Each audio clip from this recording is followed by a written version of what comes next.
Good morning, everybody, and welcome to Out the Sharp End, a weekly business show where we talk about all things business, problems encountered by ourselves and by our clients. And on today's show, we're going to talk about what Steve Blank can teach you about innovation. And I'll just share a screen with you so that you can see what that's about. Here we go. So hopefully you can all see that now. So what Steve Blank can teach you about innovation, and brought to us today and presented by Movi, who are our new sponsors. More about that in the show. So what will you find out today? Today you'll discover about what it means to be persistent and why every entrepreneur needs to be persistent to be successful. Getting out of the office, finding out about your market position, your product and everything else, and not everything works. There's a big tendency to talk about failure, failing fast, failing early. We prefer to think of it in a slightly different way because failure has, at least in the UK, quite negative connotations. So we like to think of it as not everything works. You will test some things and you'll have to adapt. So you'll discover a little bit about that as well. And finally, a word to our sponsors. At the Sharp End is brought to you by Movi, the video messaging application that allows back and forth video message conversations that can be either public or private. Go to movi.co to see today's top posts. You can sign up for free, that's right, for free, and you can join in the conversation straight away. That's movi.co. So, on with the show. So today I've got Jon Stephenson, our Head of Business Insights, on the show. Welcome, Jon. Good morning, Ian. Thank you for having me at the Sharp End episode 30, and I'm delighted to be the first guest on the show sponsored by Movi. You're very welcome, Jon, and it's great to it's great to partner up with Movi. We've all been using Movi on our smartphones for sending video messages to one another. But let's crack on with the show, shall we? And let's talk about that first thing, which is persistence. So you know, as Head of Insights, when we start doing market testing and we start doing market research, what typically happens? Well, the first thing to say is that any entrepreneur starting a business has got to learn one thing: persistence. What do I mean by that? Well, it's simple, Ian. When you're starting a business, you've got to understand that you need to find something that's scalable, something that's repeatable, and something that's profitable. And what is your business model? So in other words, that takes drive and it takes tenacity. Now, there are three stages that we speak to people who start a business, or when we speak to an entrepreneur, that hopefully they're able to transition through. So the first one is scalable startup, and then it's about transition, and then it's about the actual company. Now, all this takes persistence at each of the three stages.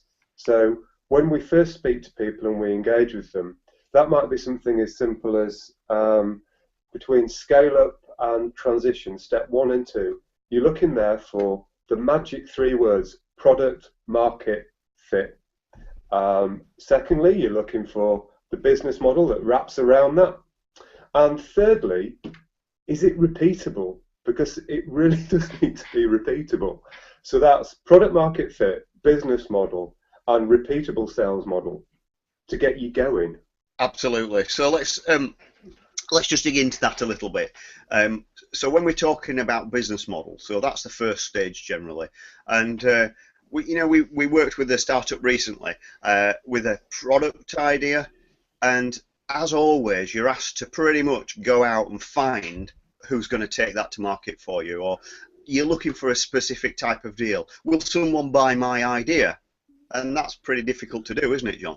It is, absolutely. And the other thing as well is that I find is it needs business as well. You can't just pluck an idea out and think, right, okay, this is going to make me money, let's go. Life doesn't work like that. What we're really looking at is, so this particular startup, they're now at an interesting stage because they've attained product market fit. They know what their business model is. Fingers crossed it's a repeatable sales model. But off from that, the next step is now the really big challenge, Ian, because, is it going to be profitable? Are they going to break even with cash flow? Are they going to be able to scale up? because they need to be able to scale up to make the next transition to achieve business growth. And that's, you know, that's great. And people coming into people starting to bring things to market find this out, and it's only the persistence where you get out and actually talk to different people, and you find out what the model that works for your product or service is. You really have to keep going to that, and persistence applies to the other two ticks. So getting out of the office is really crucial in being able to find the people to talk to that can help you protect your idea. It might be funders if you need finance to take your product to market, that can do the development of it. So it might be a product development, or it might be a electronics or software development. It might be you know, whatever the service or product is. Finding those people takes a lot of effort and a lot of shoe leather typically to get out there and find out how your product, it might be the best idea in the world, but without some sponsorship of other people, it will be difficult to get there. And I think actually this is where some of the crowdfunding stuff starts to kick in, isn't it? It can be, yes, it can be.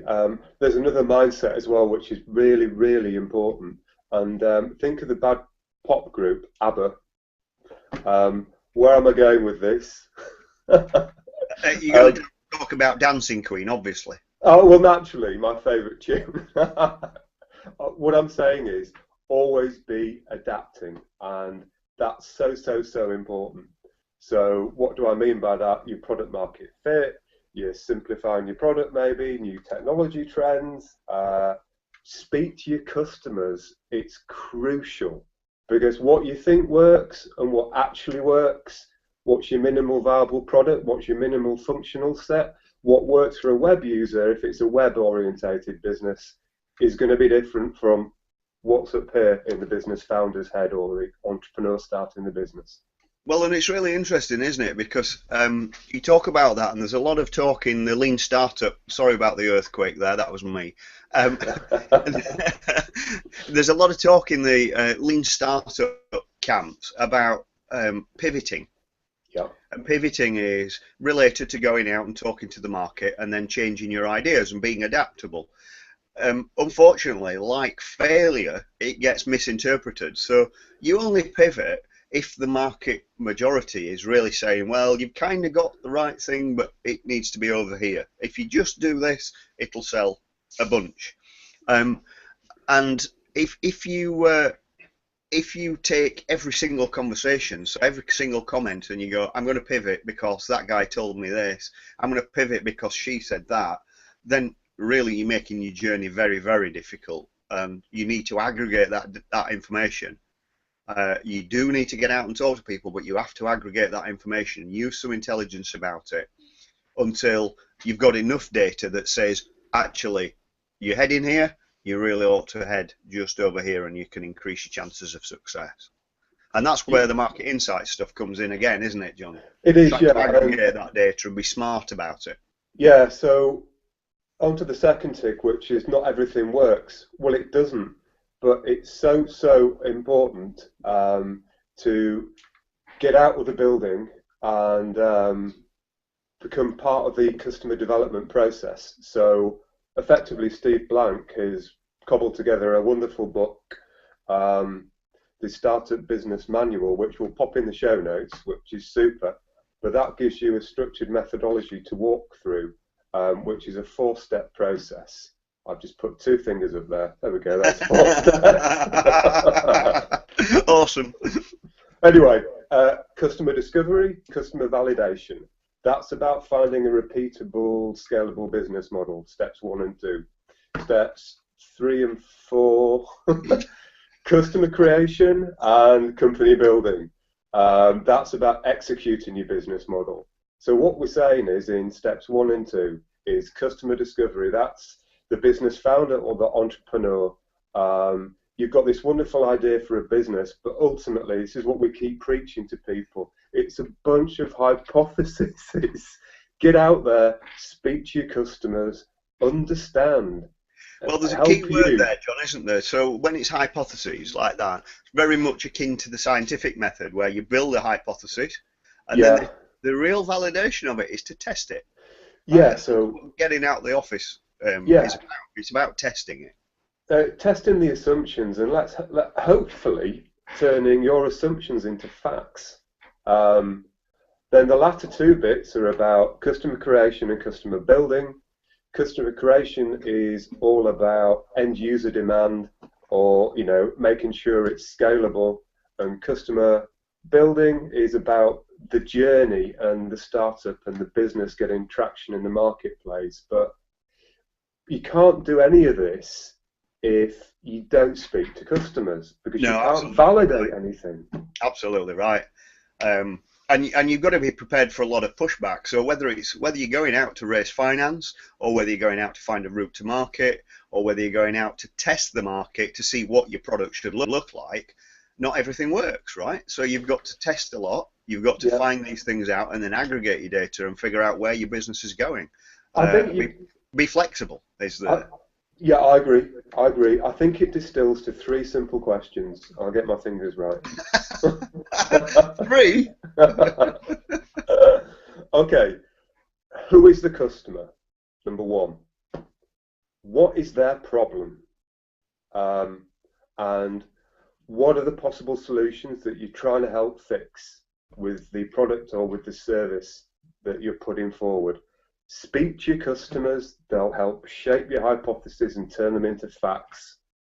Listen to what they're saying and take a step back and think, okay, what does this mean for my business? And remember, Ian, that it's all about finding a scalable, repeatable, profitable model.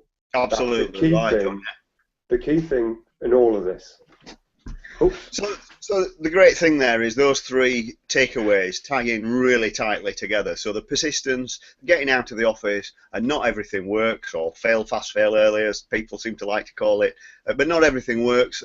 If you're flexible and you use those three elements, there's a very good chance, by listening and talking to the right people, that you'll be able to increase the chance of success of your business. So let's just wrap up, John, by talking a little bit about Steve Blank himself, because we've not really talked about him, and yet we've got a show about him, right? So Steve's a serial entrepreneur. He's been involved in several businesses. When you read about him, he says, two were okay, two bombed, one was an outrageous success, and one was mediocre.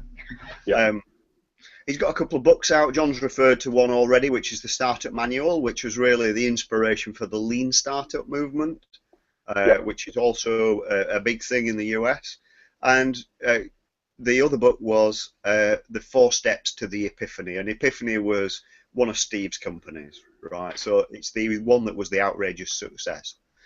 We'll put links in the show notes to all of these. We'll also put a link in the show notes to Steve's blog, because that's a very readable blog, and he's now, although he's retired, he's not really retired because he's an entrepreneur, so entrepreneurs rarely retire. He seems to be traveling the world, he's sharing his experiences, and he's got involved in the lean startup movement around Stanford and around the whole ICOR model in the US and the lean startup movement. So now they're actively attracting companies to Stanford, putting them through a program. Steve and some other entrepreneurs are leading that, and they're doing great things and helping companies get funding, find the right market fit, and overall reduce the risk. And that's what a lot of this is about. It's reduce the risk for the entrepreneur, reduce the risk for all the people funding it and involved in it, and reduce the risk of having a failed business. Because when we talk about failure, we mean total failure, failed business. We don't mean about, well, we started off at one point thinking we'd end up over here and we ended up a little bit away from that. If it's still an outrageous success for us, that's a good outcome. So reducing the risk. Anything you want to add to that, John, as a wrap up? Yeah. As a wrap up, I'd just like to say we read a lot of business books. We read one business book a month. We're slow readers. We just read each line with a finger like that. No, but seriously, Steve Blank, when I read him for the first time, it made sense. It seemed logical. And his mindset and his input and his thoughts, and the fact that he distills it down to a methodology that's all built around the customer development process, about customer discovery, customer validation, customer creation, company building. Really just sits well for any entrepreneur to follow. But the main thing that I take away from a consulting perspective is that we have many clients. We have startup clients and we have existing companies. And really there's a big line you can draw underneath a startup and an existing customer in terms of how we sell to them, and we work with them in two different ways, which is all based around Steve Blonkin. And that's about Steve preaches one simple thing, and that simple thing is that a startup is a temporary organization. Get that? Temporary organization. What it's all about is a startup is in search of a scalable, a repeatable and profitable business model. Whereas our other clients that we work with, existing businesses, know how to execute their business model. They understand the customer problems and their product and service is known, and what they come to us for is business growth advice about how to enter a new market or adapt their product portfolio, if that's a product, or a service. And yeah, that's right. The two big differences there mean that we get across and we offer different services. Yeah, absolutely right, John. So thanks a lot for that. Just a quick plug. I'm just going to share another screen, and this is Haroon's Hangout, also presented by our new sponsors, Movi. You can find Haroon's Hangout on Wednesday mornings at 10 a.m. GMT with the internationally featured, our head of digital marketing, Haroon Rashid. So, without further ado, we're pretty much at the end of the show. Thanks a lot for tuning in. We're on every week. This is episode 30. We hope you're enjoying it. If you've got any questions that you want to ask us in an open forum, you can contact us on Twitter, via our blog, via email, or on Google+, and we'd be happy to air those questions on the show and answer them live. So that's the end of it for today. Thanks a lot for tuning in. Hope you found it useful, and thanks, John, for being on the show. Pleasure. Thank you for having me. Thank you. Bye all. Bye.